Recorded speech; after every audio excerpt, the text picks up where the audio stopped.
Let's look at story mode. The first time through, only 2 characters are available. Momotaro and... Momotaro? Doppelganger! And no, he doesn't look anything like the Momotaro from Zombie Barbecue. The story follows him as he returns to the city from... not Wonderland, and wanders into a store only to find it deserted. He gets attacked by a zombie, and so begins the first stage. By the way, when you unlock other characters, playing as them in story mode still follows Momotaro's storyline. It sucks, but I wasn't really expecting massive branching storylines for every single character from a company's first ever game, much less a shooter that I downloaded on a whim from Wiiware.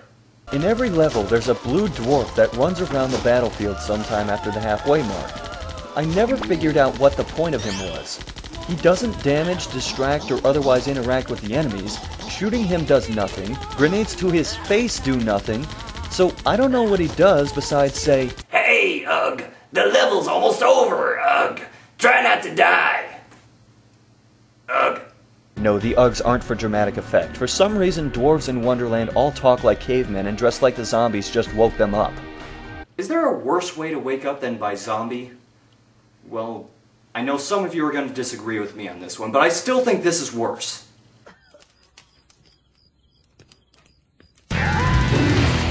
Liar to the face. So Momotaro, screw it, I'm just gonna call him Mo from now on, eventually meets Anime Dorothy, who's looking for the Tin Man.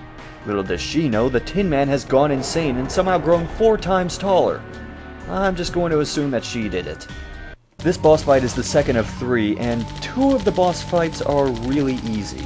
The first boss is by far the hardest, with its 3 different forms and multiple styles of attack. The other bosses only have 2 or 3 attacks, almost all of which are really easy to avoid. Anyway, the Tin Man has some bad memories about scented dwarves, I'm not kidding, right before Mo finds a package filled with dwarves behind a tree. Apparently the dwarves are fine after being crammed into a package with no air holes for several hours at a time. That's it. I'm convinced now. Dwarves are indestructible. If I had a suit made out of dwarves, I could go wakeboarding on the sun and I wouldn't get hurt. Assuming that the wakeboard was also made out of dwarves. Since the package is marked to go to the castle, Mo and Dorothy head north and reach the castle gates, where anime Snow White gets told the prince isn't inside, but she can leave a message for him if she wants. She responds the way any woman scorned would, by knocking the guard out with a single punch.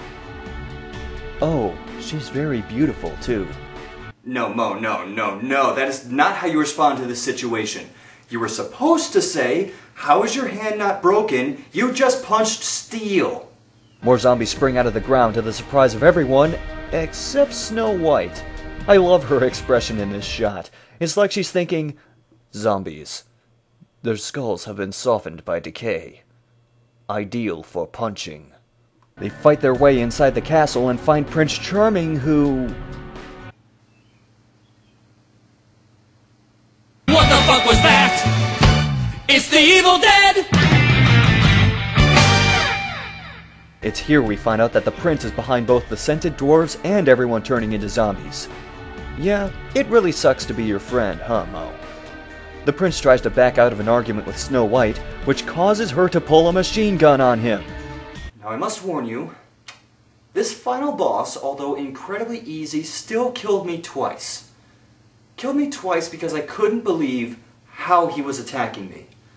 He only has 3 different attacks. One of them is blowing a flaming kiss, and the other 2 involve punting dwarves. Suddenly midget tossing seems downright dignified, doesn't it? After beating him, Prince Charming reveals that he ordered the dwarves to be kidnapped while creating a perfume that made anyone who smelled it fall in love with him. You can't be serious. He wanted to spread the perfume across Wonderland and discovered that dwarves are able to absorb any kind of scent and give it off for a long period of time. Oh God. With their body temperature being ideal for activating the perfume, he put the perfume on the dwarves and spread them around Wonderland, turning everyone into zombies madly in love with him.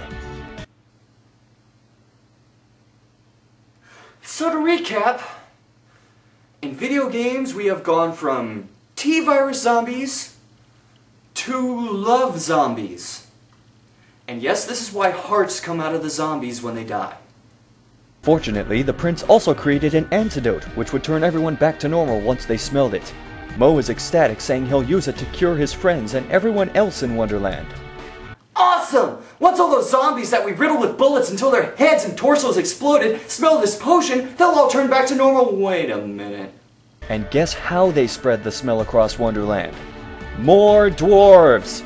Because there's no limit to the abuse that little people can take. And that's it. Dorothy and Snow White are unlocked simply by encountering them in story mode the first time through, and beating it a few more times unlocks Alice, Snow White in a bunny girl outfit, I know, don't ask, and Little Red Riding Hood.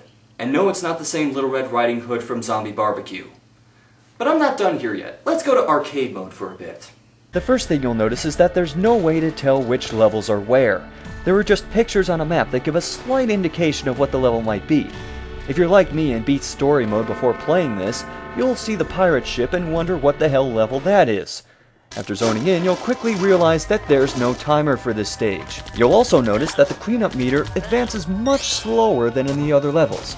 Congratulations, you just fell face first into survival mode. You get 3 lives, 3 grenades, and a limited number of items while taking on the largest waves of enemies the game can throw at you.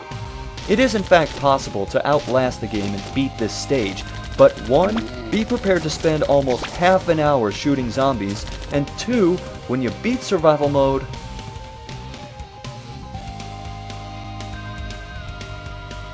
nothing happens. I'm not even sure my score got logged because as far as I can tell, the high score section only recorded story mode scores. And no, unfortunately, the scores don't go to any sort of online leaderboard. I don't care about that, but there are egomaniacs out there that do. Up to this point in the video, you might still have 2 questions that have gone unanswered. 1. Is there multiplayer? Yes, in case the words P2 shoot to start weren't enough indication, the game is 2-player. And 2. Am I playing this on easy? No, everything I've showed is on the normal difficulty. Enemies and projectiles are just that slow. The only other difficulty is hard, in which enemy projectiles move much faster and... actually, that's about it. Even with its shortcomings, Zombie Panic in Wonderland was and is still fun to play. It's the kind of game you can breeze through in about an hour, or do a level and come back to it later because story mode automatically saves after every stage is cleared. Besides, for 1000 Wii points, it's way more colorful, entertaining, and overall worthwhile than most of the crap that gets put on Wiiware. So contrary to popular opinion, there are a couple decent things to download on Wiiware.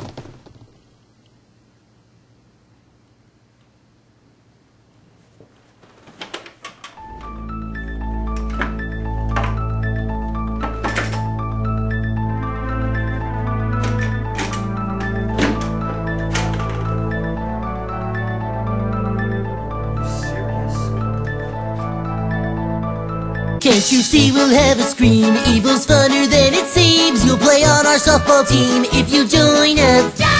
We'll all have a ball, organize a big pub crawl, and spend Sundays at the mall if you join us. You can speak our evil slang, even grow some evil fangs. You'll score some evil tang if you join us.